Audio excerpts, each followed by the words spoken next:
Tonight on Access TV, it's Gotham Comedy Live. Get ready to laugh with Steven Scott, Dan Shaki, Mike Merryfield, Gina Yashere. This week's host, Larry Miller. Gotham Comedy Live, all happening right now. Ladies and gentlemen, Larry Miller!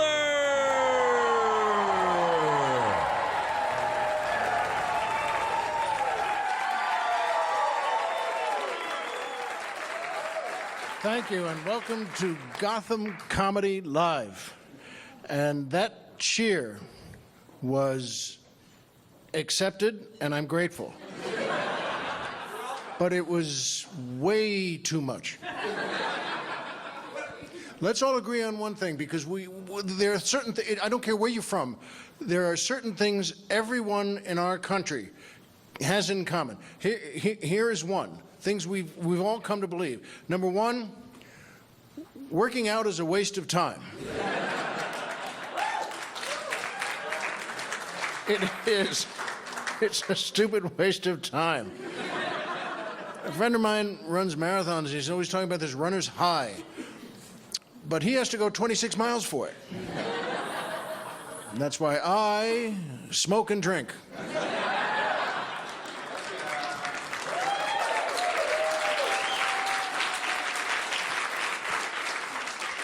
I get the same feeling from a flight of stairs. I'm saving time everywhere. Why do we waste time like that? Here's a little message to every good athlete in the audience here tonight. Every hour you're in the gym working out, I'm in a bar talking to your girlfriend.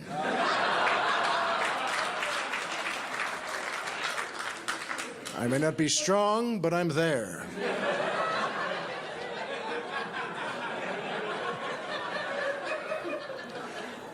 Lift that. We, in one generation, have gone so far from any kind of toughness. If you think about it, no matter how old you are here tonight, your parents were twice as tough as you. And their parents were twice as tough as them. And it keeps getting tougher as you go back. My father, 3 jobs, went to school at night, built a house, served in a war, did all these things. If it gets to the point where I have built none of these things. If I just go to the bank and the dry cleaners, I need a nap.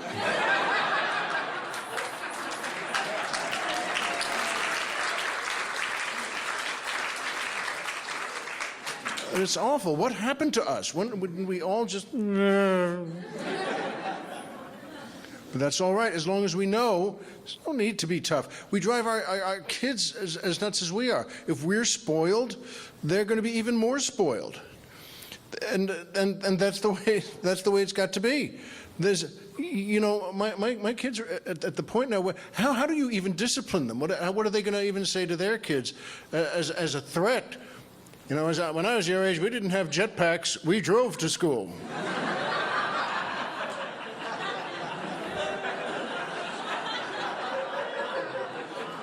We had black Escalades, and we were damn glad to have them.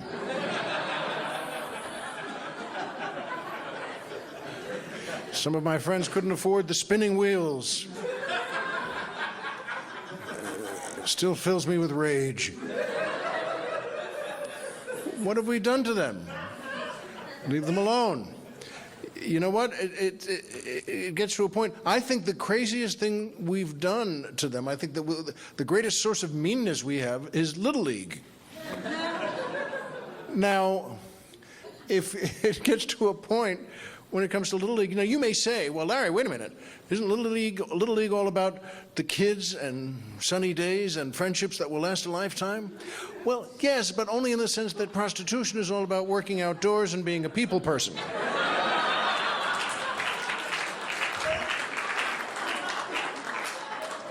It's not about the kids. It's about their unmedicated parents. The parents are crazy. Everything in Little League is so tense and so angry. It gets to a point.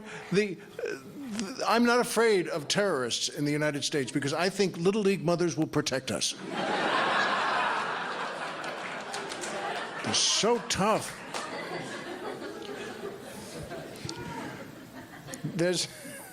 I think we could have an actual contest, get all the terrorists together in the world, and they could say, you see, we've got millions of young men who'll kill themselves. And we could say, well, that's pretty tough. But you see, over here, we've got 240 women from Sherman Oaks who've just been told their sons didn't make All-Stars. Over to you.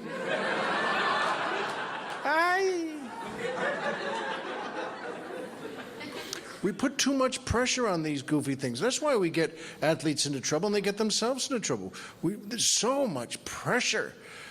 And, you know, and in a stupid way, they're trying to sell more space in baseball parks. I understand that. That's fine. But the seats now get closer to the field.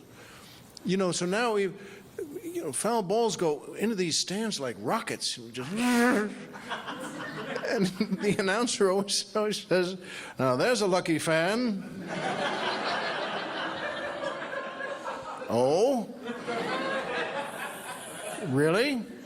You ever catch a baseball at 1,000 miles an hour? With your face? Sure is lucky. Boy, they don't tell you when the ball came in, you know, this guy was reaching for a hot dog. That's one with mustard, please. And well, my eye, it hit my eye. Boy, am I lucky. What a fantastic, good moment that was for me. Well, you know what, by the way?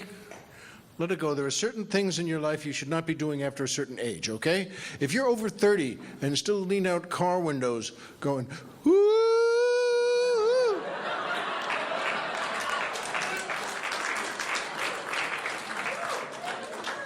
you're an idiot. You should be slapped and sterilized so that this will never occur again. I believe I'm strict but fair.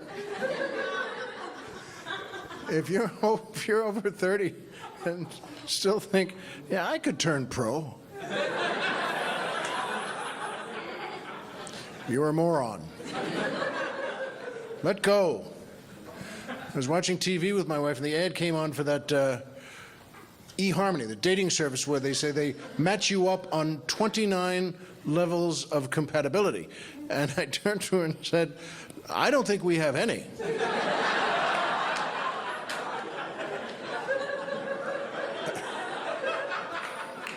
And she said, any what? And I said, the 29 levels of compatibility. And she said, yes, we do. I said, no, we don't. And she said, we have all of them. And I got out the dictionary to look up. I looked up compatibility. It says, capable of living together harmoniously or getting along well together. And she said, oh my God, we don't have that.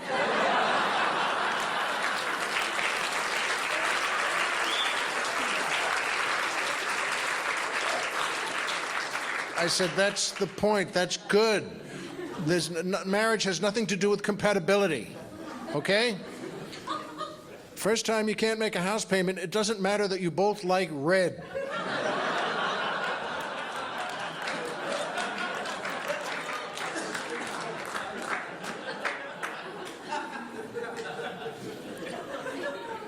She's at that point, and I love her, but she's so much tougher than I am. She's a very aggressive driver. She drives like she's running moonshine. And she hates the way I drive. She's always saying, you know, don't jerk the pedal. You're jerking the pedal. You jerk the car when you jerk the pedal. Don't jerk the pedal. Wait, go around him. Go around him. Go around him. Not him. Turn here, not here, here, not him, him. Don't jerk the pedal, go around him, turn here, and don't let her in. Why did you let her in? Men like you always let women like that in.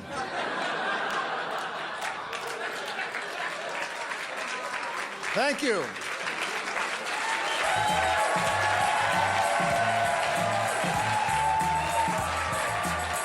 Stay tuned for more laughs on Access TV, live from the Gotham Comedy Club in New York City. Stephen Scott is taking the stage when we return.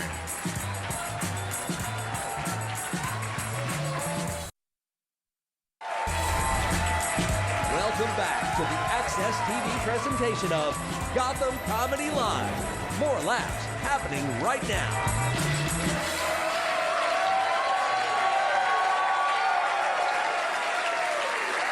There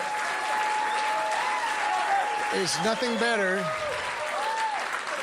than comedy. Comedy is a great form of entertainment, and it's very American. We've made it. And now we're bringing on our first performer of the night, who is someone you've seen all over television and every stage from Broadway to Las Vegas. Please welcome Stephen Scott.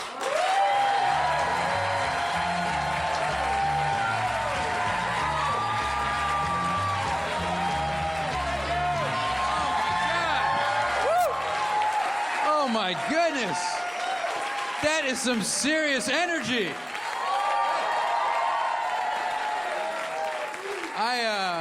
Wow, seriously, if I could bottle that, I could quit taking amphetamines. I think that would be, no. I'm kidding, I would never stop that. But, I'm glad you have energy. I need it this week so bad because I'm exhausted. I haven't been sleeping this week because they just started renovating my apartment building, which has been a nightmare because they have these guys coming in doing construction 8 o'clock every morning. Now, I'm a comedian, so 8 a.m. Comic Standard Time is like, what, 5 a.m. your time? So all week, I haven't needed an alarm clock, a wake-up call. Every day, like it or not, I've been waking up to this.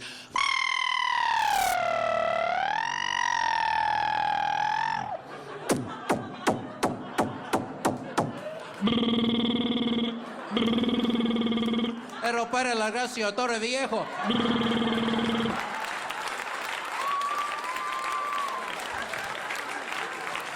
Oh, man. 4 seizures I had from that this week. Not to mention, when they were doing the construction, they accidentally drilled into the cable line. They knocked the cable out for my whole building. See, you don't realize what hard it is not having cable in today's day and age. It's everything now, right? It's the phone, it's the internet, it's the good channels. Like Access TV. Shameless plug, there we go. But seriously, going a whole week in my place without cable, I feel like I'm 1 horse and buggy away from being legally Amish.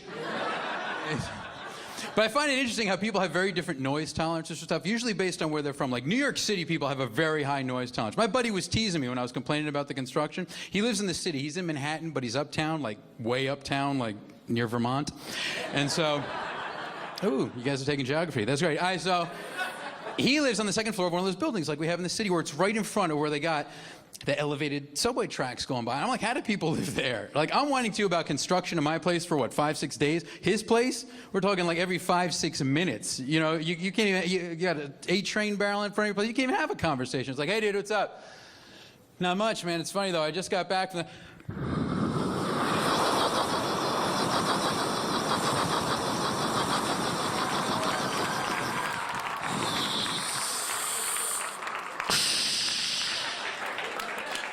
I'm like, dude, I'm like, how do you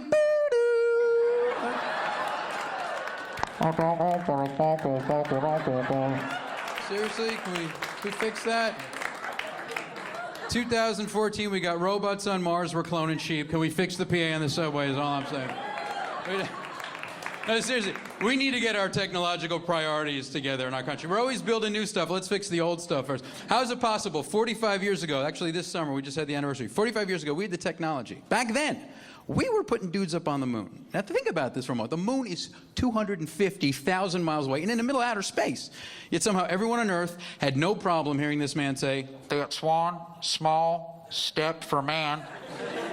But somehow, to this day, on planet Earth, not even, what, 2 feet from any drive-through, it's still... How's that one possible? Anybody?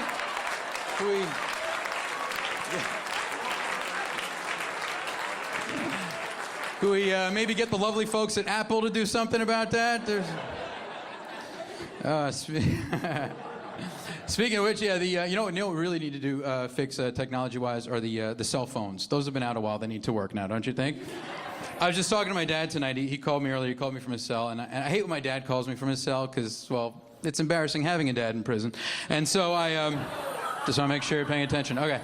Now, I hate when he calls me from the cell phone because he's in the city. He's always in his car. And my dad's one of those guys who'll call you from the car and then he spends half the conversation yelling at traffic while you talk to him on the phone. Every chat with him is like, hey, Dad, what's up? Yeah, Steve, I'm in the car. Just got to work. I was wondering if you... Screw you! Dad, it's not you. This cab just cut me off. Did you see that son of a bitch? Oh, yeah. I love when he asks me that brilliant question. Did you see that son of a bitch? Yeah, no, I didn't, Dad. I think I have to go change my underwear now. Thank you very much. I told him he's not allowed to call me from the car anymore. In fact, I told him he's also not allowed to leave me messages from the car. That's just as bad. Because what I'm saying, in New York, with the buildings, the signal cuts out, he wonders why I don't return like half of his calls, because he keeps leaving messages on my voicemail like this. Beep. Yeah, Steve, it's your father here. I'm in the car. Just got to work. I've been later tonight. So I was wondering if up at 8:30 would be great. So can you give me a call? I'll be at 212. Ours.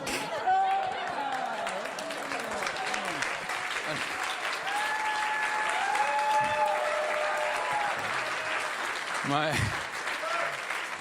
dad's a character. My dad. The reason my dad talks that way is, well, he doesn't talk that way. That'd be weird. Like, hey, Stephen, and later. That'd be creepy. Ooh, did I just do jazz hands on a comedy show? Let's just keep that between us and the millions of people at home.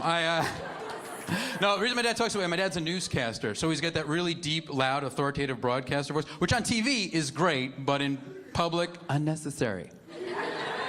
And the worst is when you're a little kid and you're growing up and you get in trouble and you got to get yelled at or scolded by someone who talks like that. It puts the fear of God into you. Oh, yeah, especially with my dad, who, by the way, was like king of the scolders. I had one of these dads, I think half the time he was inventing stuff to scold us about, because some of it didn't even make sense. He actually once said this to me. He goes, hey, knock it off. You know, when I was your age, I was a lot older than you.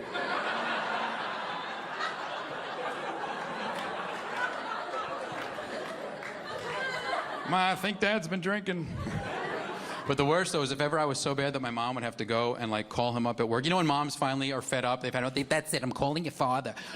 That was the worst, because he was already in that newscaster frame of mind. So whenever I'd get yelled at, I always felt like I was a breaking story. Oh, yeah, he'd pick up the phone in that newscaster cadence he didn't play. Like, how's your father? Your mother just told me what you did. Well, I'll tell you something, mister, you're in a lot of trouble. And you're going to get it when I get home. Tonight at 11.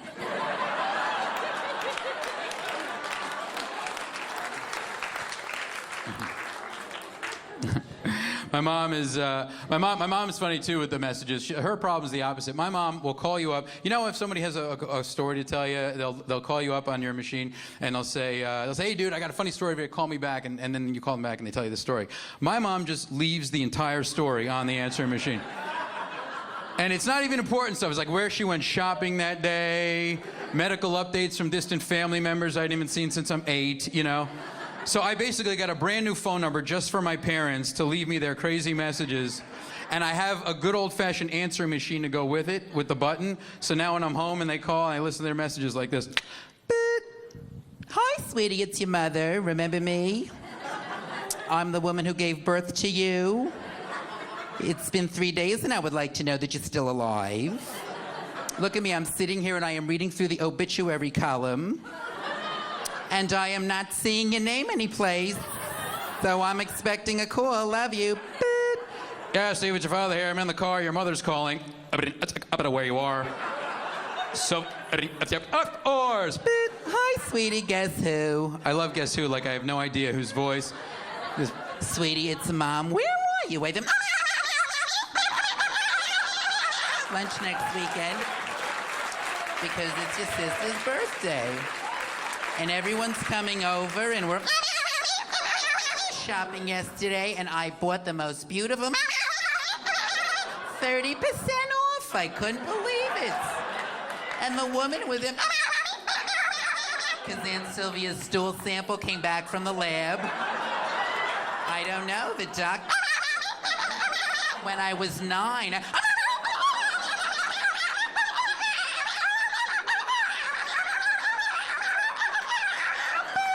No more memory. That's it for me, guys. You've been awesome. Enjoy the show. Good night. Stay tuned for more laughs on Access TV, live from the Gotham Comedy Club in New York City. Dan Shaki is taking the stage when we return.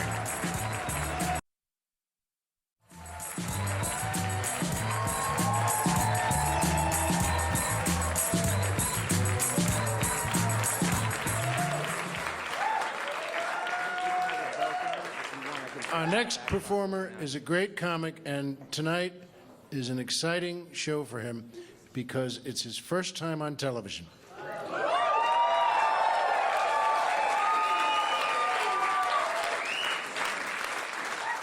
Please welcome Dan Shaki.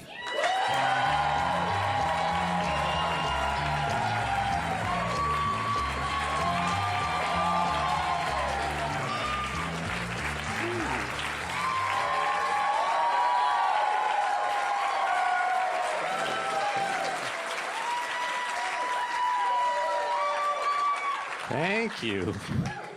Thank you. Thank you.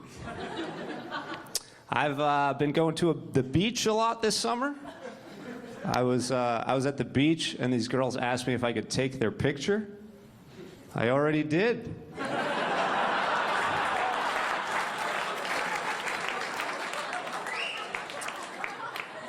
How about you give me your phone number, and I'll text it to you.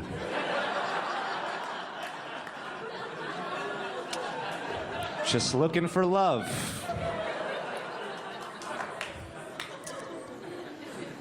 My ex-girlfriend, she used to always try to test my love. She would ask me questions like if I would take a bullet for her. That is a ridiculous question.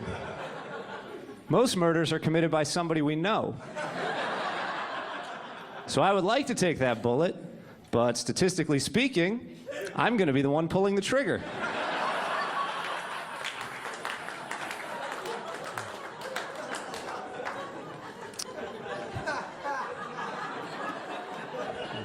That's what love's all about.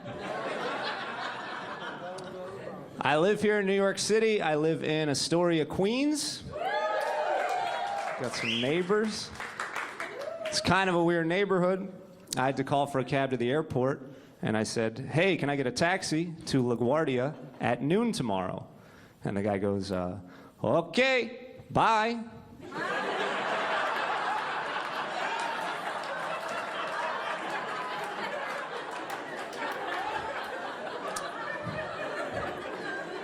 Hey, maybe don't hang up the phone just yet. Aren't you supposed to ask me for my address? Or tell me what this is going to cost? Or, I don't know, do anything at all to convince me a transaction has just been made over the telephone? Here's the weirdest part. He showed up.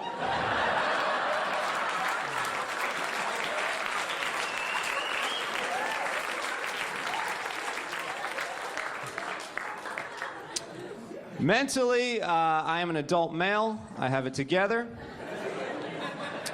But emotionally, I'm still just a teenage girl. There's a huge mess inside. I will give you an example. I am heterosexual, but a friend of mine told me this gay guy we know said I was hot, and I had like 1 million follow-up questions. Let me get this straight. Did he say I was hot, or did he say I was cute, or did he say I was boyfriend material? What were his exact words? Am I blushing? I feel like I'm blushing a little bit.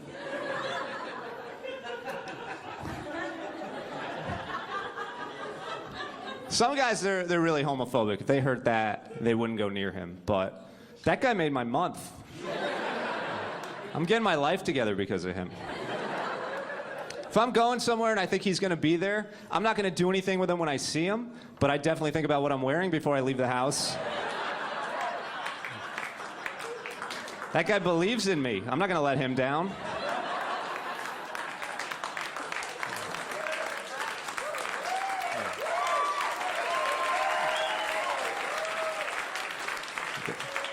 I guess you guys believe in me too. All right.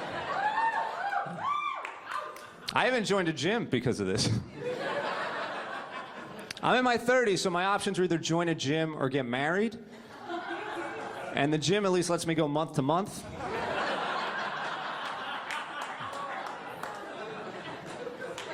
You high-fived on that. You were gonna get married, and then instead you were like, let's just join a gym. Family pass. I never thought I would join a gym. In high school gym class, we did a weightlifting unit, and I would just sit around and not do it.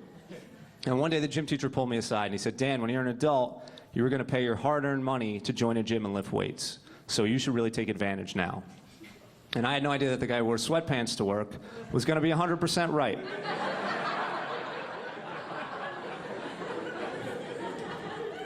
When I signed up, they told me I get a free body fat analysis and fitness test.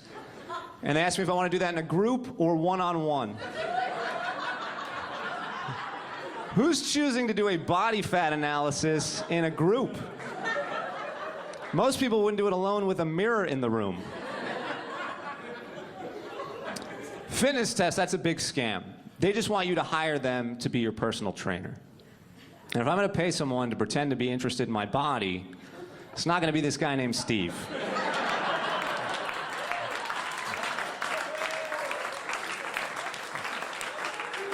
I already got a guy interested for free.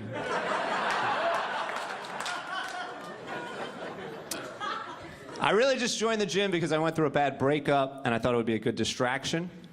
And I had no idea the trainer was going to ask all these personal questions. He asked me, Dan, what are your goals? I don't know. Revenge?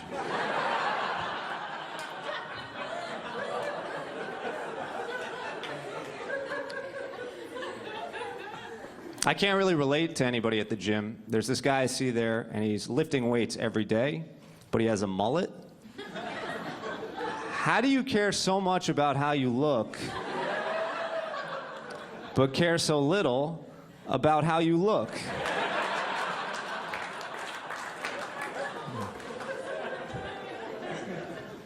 I just want to be healthier. Those are my goals, to be healthier. I went to see my doctor. My doctor asked a lot of mental health questions. So he asked me if I have any suicidal or homicidal thoughts. So I said only while I'm driving. And then I have homicidal thoughts towards a lot of the other drivers, usually a couple of pedestrians. Is that a problem? And he said, well, that depends. Do you plan it out? Well, based on how you're asking me, I'm going to say no.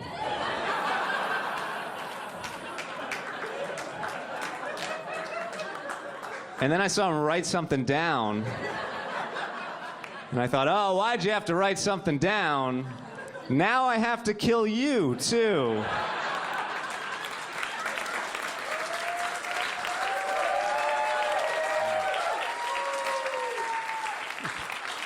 Big pro-murder crowd, all right. But you understand, driving makes you very aggressive. Sometimes I'll pull up to a red light, and the car behind me will pull, not even into a lane, just into the empty parking spaces next to me. And I start losing my mind. I start thinking, there's no way this guy is getting ahead of me when that light changes. He is not better than me. And then the light turns green, and I speed off. And he makes a right turn. And then I realize that guy is way better than me because he is not involved in an imaginary competition.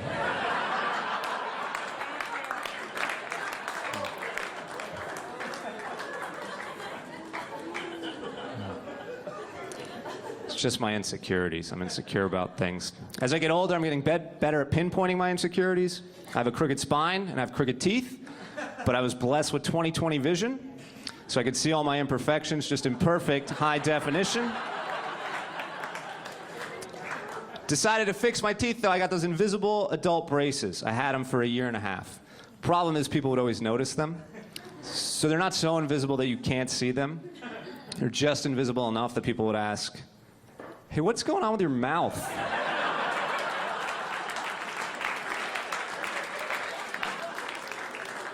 Also not sure if they count as adult braces when my mother was paying for them.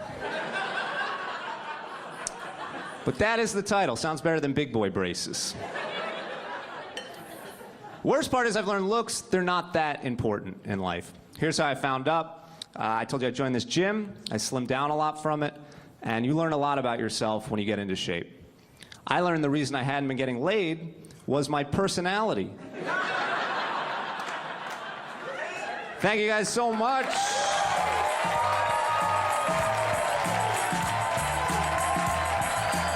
Stay tuned for more laughs on Access TV, live from the Gotham Comedy Club in New York City.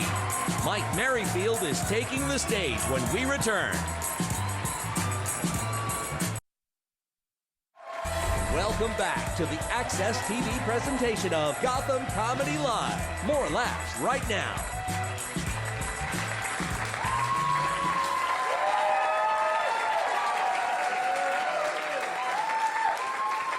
Our next performer was just seen at the MGM Hotel in Las Vegas. Please welcome Mike Merryfield.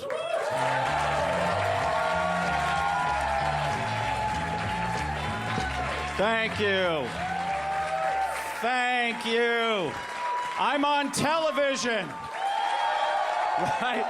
Bring on that TV pussy. Come on. All right. Too far? All right. This is good.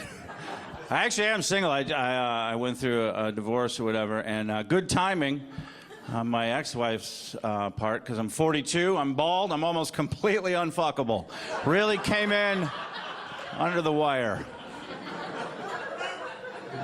Laughed a little too hard at that one. Hey, it's, you know what's the worst part about being 42 and having to date again is I got to compete with all you young pricks or whatever. Like, I got to have, and you got to have dick pics on your phone or whatever. You got to have, I mean, I guess, I thought that's how it worked. Like, I met this girl, she gave me her number, so I immediately sent her a picture of my dick. That's what you're supposed to do. But like a new one, a fresh one, right? I'm trying to be romantic. I want to make it special. I wrote her name on there. First and last. That's a tough thing, taking a picture of your junk, man.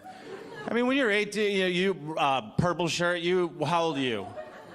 28. I mean, you got a boner right now. That's how ready your dick is. I'm 42, I gotta prep that shit. I'm running a good 20% on a good day, right? I went from the bottom up when I took the photos. That's how I went. Shut up, you can throw in a couple extra inches of sack and nobody knows the difference, right? You just gotta be careful you're not in the picture. That's the tough part. When you're doing that one, you're like, oh, you know? And don't have anything in the photo that shows scale, all right? You don't want like a Red Bull can in your hand. You know what I mean? At my age, it's all about angles and shadowing. I would hate to be a woman, though. I don't know how you guys take pictures of your stupid genitals. You can't even see them. You have to just blindly try to capture. You got to turn the screen around on your phone and just fucking brrr, you know? Thank God the iPhone has that new burst technology, right? You can just, brrr, you know? Brrr. I am nothing but butthole today. I don't know what is happening. I am all taint this afternoon. I don't know what's happening with my... I will say this, though. I've been dating, and as far as I can tell, younger women are into a lot freakier shit than I remember. Right? Like first date kind of stuff that you would normally wait like 10 years. Like you would pretend you were in love with her, and then you'd bring it up some night when you were drunk, like, oh, can we put it in your butt, you know? And, right? But now it's like second date. You can put it in my butt if you want. And you're like, what the? That seems like a trap. That seems... How bad is your vagina? How bad is your vagina when you're like, you just might want to start around back there. You just might want to... No, that's all bad news bears down there. You're going to want to go around back for a little bit. I think what it is I think women see more pornography now. Like, that used to be a man's game, you know? And by the way, fuck you for getting it for free, all right? You bastard. I had to lurk into a porn shop at 3 in the morning, all hammered, trying to act like I'm buying it for a bachelor party. Oh, let me grab a couple of those butt porns for this bachelor party, you know. Throw in some of those butt plugs too, that'll get a laugh, you know. There's no bachelor party. You're putting those butt plugs in your own ass. That's what's happening. And then you have to own it. That's the thing. You have to go in and buy it. Then you have to own it. You have to shuffle around a box of shame around your house full of pornography. You don't have to deal with that. None of you do. That's why you're all quiet right now. You're like, what? You had to buy it? Yeah, and you had to hide it from your loved ones. And then you had to get rid of it, which isn't easy. You can't throw it in your garbage. You got to take that to like a school or something, or like a, right? I mean, you want to get a laugh if you're going to get rid of it. But not you. You just whack off to the weirdest shit. Probably 24/7 based on how you look. Probably a lot. And then all you do is, delete the browser history. Fucking one button and you're not a creep. Do you understand what I had to go through to hide what a pervert I am? You just go, guess who's not a weirdo? This guy, you know. Guess who didn't just spend 2 hours questioning his sexuality? This guy. What kind of sites are you into, man? What are your favorite sites for porn? All of them? Fuck. Does your dick look like a hamburger right now? Jesus, man. I'm an X-Hamster guy. I love the X-Hamster. You ever go there? Oh, it's good. Oh, you never heard of it? You get it, though, right? Hamster? Because vaginas used to look like hamsters back in the day. Not anymore, thank God. I want to kiss the man who invented the Brazilian right on the mouth. That is a good man. Get it back to the way that God intended it, right? I think hair is more of an environmental thing. And you can't go back. I'm sorry, you can't go back from a Brazilian. You cannot go backwards. Once you experience it, you can't go back. It's like going from an iPhone back to a phone with a cord. Like a hairy, fucking matted, sometimes doesn't smell the best cord. That's what I'm trying to say. See, and you don't even know what I'm talking about. Vaginas used to be hairy. Do you know that? Have you ever watched the vintage porn? It used to be just down there. You had to factor in extra time to get through the hair to the vagina back in the day. By the way, I notice how weird the women are getting in here. I can actually hear your vaginas right now. What the fuck is he talking about? Oh my God. We're vaginas. They're not allowed to talk about us like that. Yes, that's my impression of your vagina. I make no apologies. Actually, I'm working on it. I don't know if it should be this or that. Like, I haven't figured out. I know I got the voice right, though, right? Yeah. I'm a vagina. Yeah. Maybe a little more hair lip, a little more, I'm a vagina. It's a balancing act. That's all I'm saying. I'm a father. I got 2 kids, you know. I mean, I got to have dick pics on my phone, but they like to play Angry Birds, so it's a balancing act, you know. We were at the park the other day, and my 7-year-old's on the monkey bars. He's kicking ass. He goes, Dad, take a photo. And I pull my phone out, but it was full, because I had a big photo shoot the night before. And I hadn't gone through the proofs yet and picked my favorites. And I thought I was going to be doing that at home, but I guess right here in the park, nothing fucking creepy about that. Let me just, if you need me, I'll be over by the teeter-totters thumbing through some dick pics.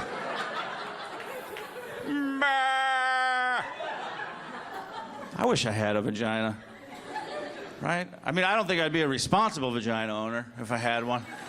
I don't think I'd ever stop putting shit in there. That's just me. I would just never... Even if I wasn't putting stuff in it, I'd be eyeing things up, going, I bet I can get that in my vagina. You know what I'm saying? Like, I have a lot of confidence. That's just men. That's what we do. We already have who has the bigger dick contest, right? Where we get our dicks out, we get them hard, then we walk towards each other until one guy touches the other guy with his dick. And that's how you measure length. Girth, of course, you lower your erect penis into a bucket of water and you measure the amount of displacement. And I don't think it'd be any different if we had vaginas. I think we'd have capacity contests. I guarantee you. All right, guys, Rick's got the record last week. He got 9 cucumbers in there, everybody. We're going to see. Should be getting out of the hospital any day now. Thank you guys very much. Thank you very much. Thank you. Stay tuned for more laughs on Access TV, live from the Gotham Comedy Club in New York City. Gina Yashere is taking the stage when we return. Welcome back to the Access TV presentation of Gotham Comedy Live. More laughs happening right now.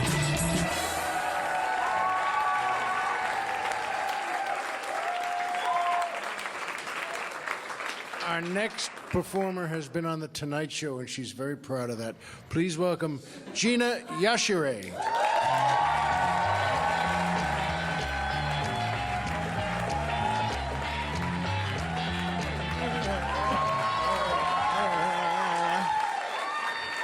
Yay! What's happening, New York? It's good to be here. Good to be here. I'm from England. That's why I speak like this. Some of you are looking a little bit confused. Can see your little faces. You're like, is that the butler from Fresh Prince? No, I'm black and British. Yes, and I've just moved to New York 2 months ago. Just moved it. Yay! I love it. I love it. It's great. Who knew that I'd fall in love with the smell of piss and garbage in the summer? New York smells like shit, but I love it. I got chased by a cockroach yesterday.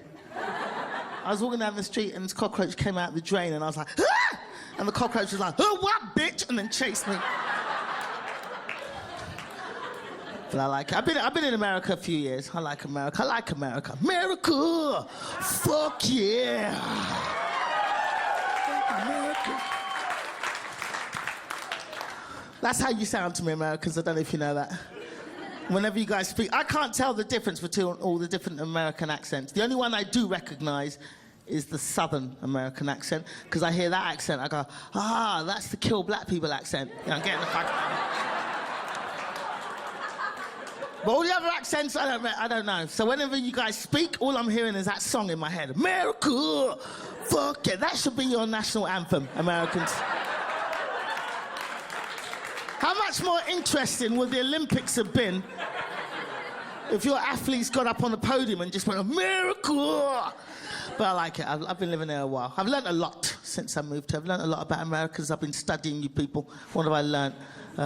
In America, when you guys get fat, you get really fucking fat. Like humongous.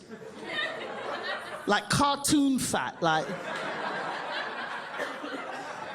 You guys have taken fat to another level. I saw a guy get cut out of his house. Cut out of your house fat. Surely you'd only just get fat enough so you can get out the door to get more food. Super fat. It's not your fault, Americans. I watch all your commercials. Every commercial is food.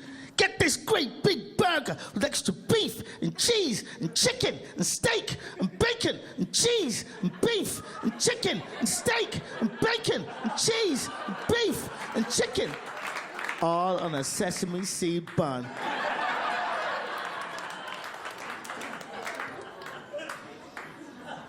Subway's trying to pass itself off as healthy. Subway's not healthy, people. Oh, well, that's some water. Is that yours? Sorry. Thank you. Subway's not healthy. Throwing a piece of lettuce at a pork chop is not a salad. Because they got that $5, what's that commercial? $5 foot long.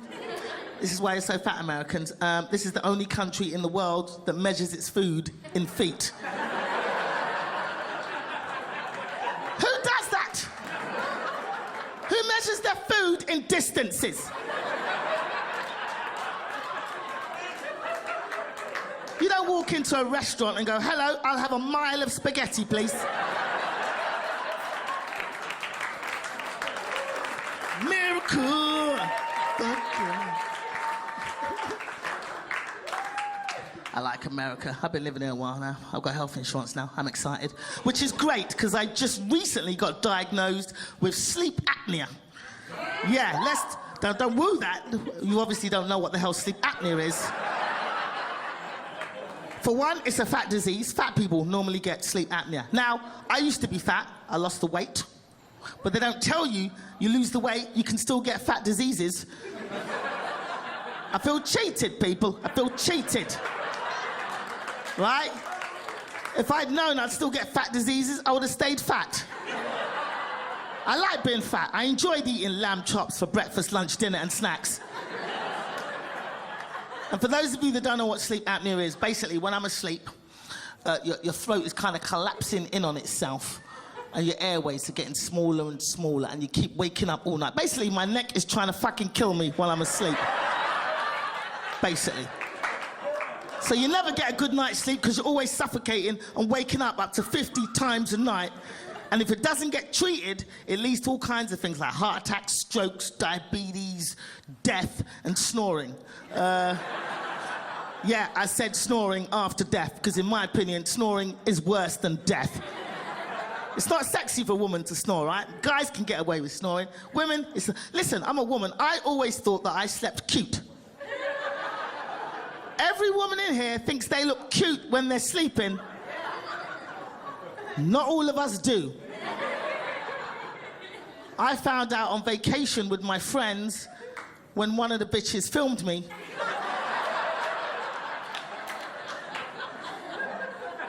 And it wasn't sexy. I was like that.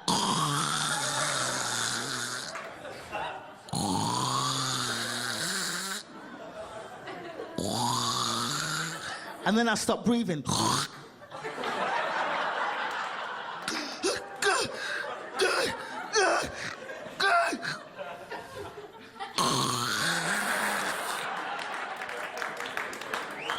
It's not sexy. All my friends look cute when they're sleeping. All my friends look great when they're sleeping. They were like, good night, night.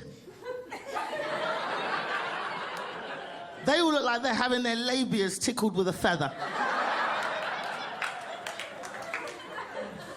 And you know what the treatment is? Do you know what the treatment is for sleep apnea? A box that plugs into the wall, that pulls air down this vacuum cleaner pipe thing that ends in a mask. A mask that goes over my face. Like, I'm gonna sleep with this shit on my face. And what I'm trying to say, people, is I'm never gonna fuck again. That's what I'm trying to say.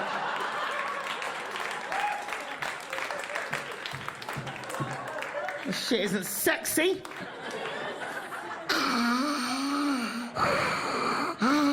Is this sexy? Nobody wants to fuck Bane from Batman. What kind of sexual fantasies can I play with that? Just imagine we're in a plane crash.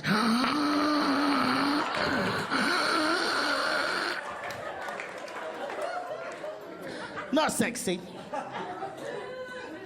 But I'm a comedian. I make light of it. I travel a lot as a comedian. I do. I like to travel. I've been all over the world. I've done some shows in some crazy places. I went to China recently. I did shows in China. Any Chinese people in? Good, let's talk about them. Fuck me.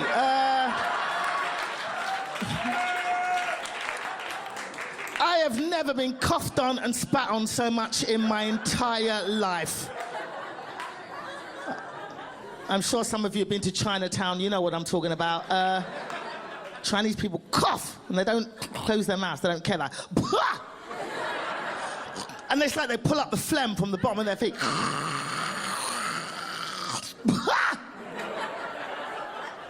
And they cough on you. You look at them and they look at you like, bitch, we're in China. I got coughed on and spat on a lot. It's okay though. It's okay. It's fine. Because Chinese people, mainly, they're quite small in China, so I only got coughed on in the vagina area, so it wasn't as bad. No black people in China. No black people. I got followed and stared at everywhere I went in China. Like, everywhere. Chinese people, they don't give a damn. If they're surprised, they'll let you know they're surprised. I'd walk into a restaurant in Beijing and 300 sets of chopsticks would stop at the same time.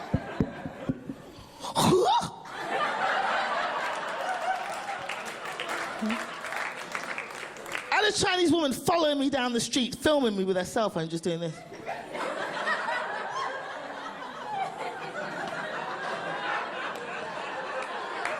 I'm like, I can see you, bitch. I see you. You're not a ninja. I can see you.